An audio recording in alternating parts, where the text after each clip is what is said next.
Ayan guys, nasa gitna kami ng dagat. Overtime kami kasi pangbili ng gatas ng aming mga anak.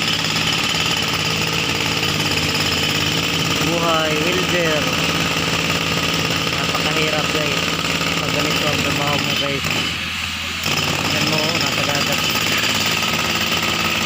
gagawin ang lahat para lang maihahon sa hirap ang pamilya guys. Resulta na yung hindi tayo nakatapos ng pag-aaral guys. Ito na yung resulta. Sayang. Kaya naging welder na lang kami. So, wala kaming natapos.